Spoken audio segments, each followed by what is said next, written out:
Hello. Are you the parent of a teenager? And you're asking yourself, what happened to that sweet, wonderful 10-year-old that used to live here, was so much fun and so easy to get along with? Or are you that teenager and you're thinking, what's the matter with these people? I'm growing up. I'm an adult almost. Why don't they trust me? Why don't they believe in me? Well, both of these are problems, but they're very solvable. And that's why I'm here today to tell you about this. By the way, my name is John Carter. I'm a certified master practitioner in NLP and a certified master practitioner in hypnotherapy.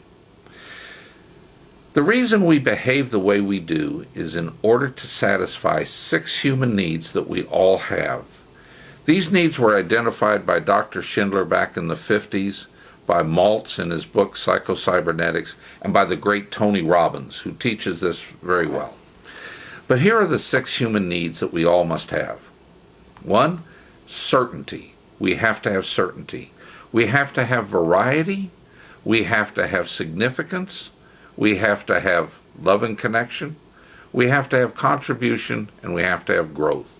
So let me go over these one at a time, and then we'll understand what drives us, what drives all human beings. And by the way, we all have these needs, but not in the same proportions. Some have more need for significance, some for certainty. So let's just look at these one at a time. What is certainty? Well, we all need a set of rules by which to govern our lives and that other people live by. For example, you wouldn't drive down the road at 60 miles an hour with cars coming at you separated by just a 4-inch stripe of paint if you weren't pretty certain that those people were going to stay on their side of the line.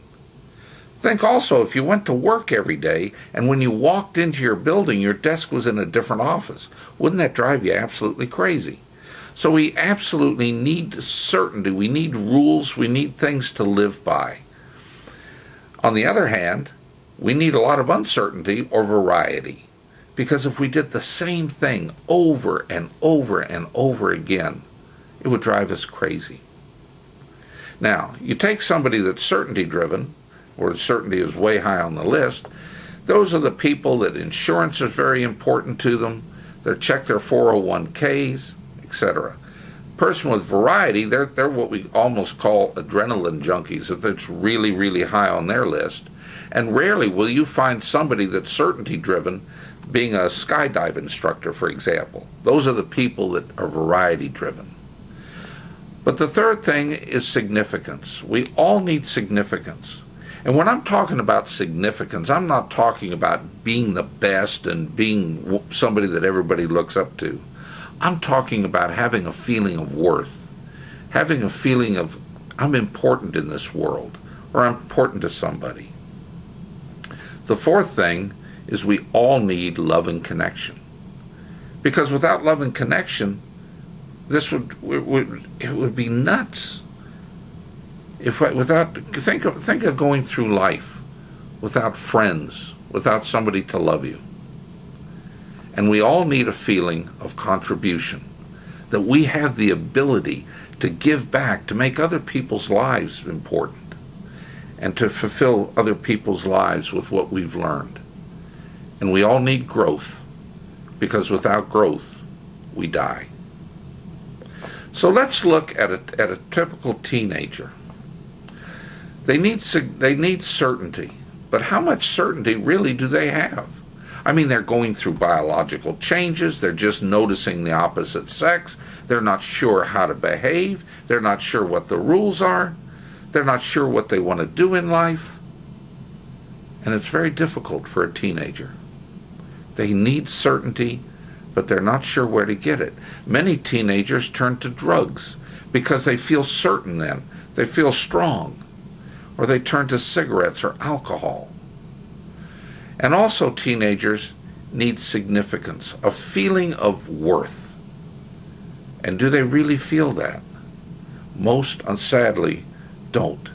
Because they're always being told no, no, no. They go out for job interviews and they're turned down and they're rejected. And they have this terrible feeling like, I'm not worth anything. And it's only because they haven't learned yet that they're worth so much. So what happens if you're not getting your needs met? Well, many things happen. Take a teenager. If they're feeling uncertain and they're feeling insignificant, and you come along and you make them feel even less certain or even less significant, how do they react? One of two ways. Either they totally withdraw inside themselves, because then they're certain that they can handle what's in there, and they're significant because they have the upper hand. They can talk to you or not. Or more often, they get very angry. Why? Because when they're angry, they're certain and they're significant because you're paying attention to them. So let's look at the average teenager. Why is he the way he is? It's because he lacks certainty and he lacks significance. And this has happened to all of us growing up. And there are ways that you can help your kids. There's ways that you can help teenagers grow to where they become productive, because where they become certain in themselves and delighted that they know what's going on, that they are significant. I have a website called ParentTeenConnection.com.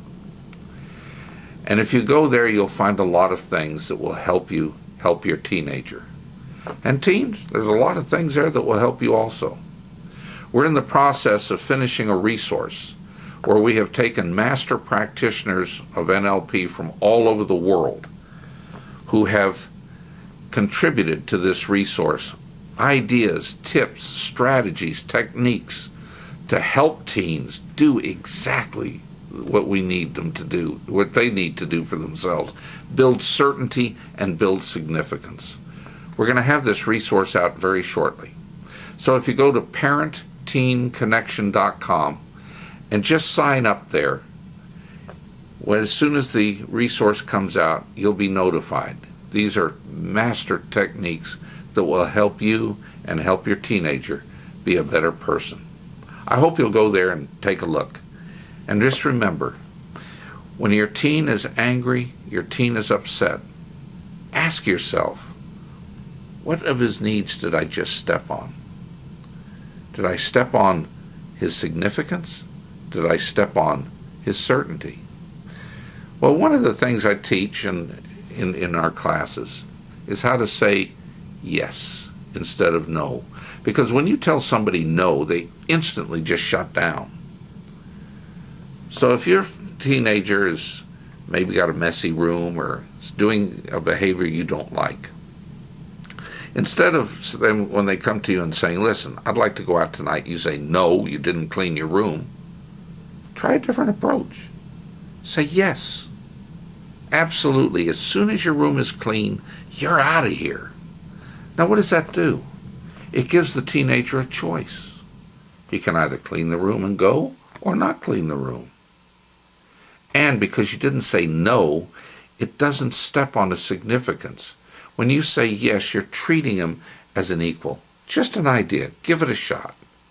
And go to ParentTeenConnection.com. Have a wonderful day.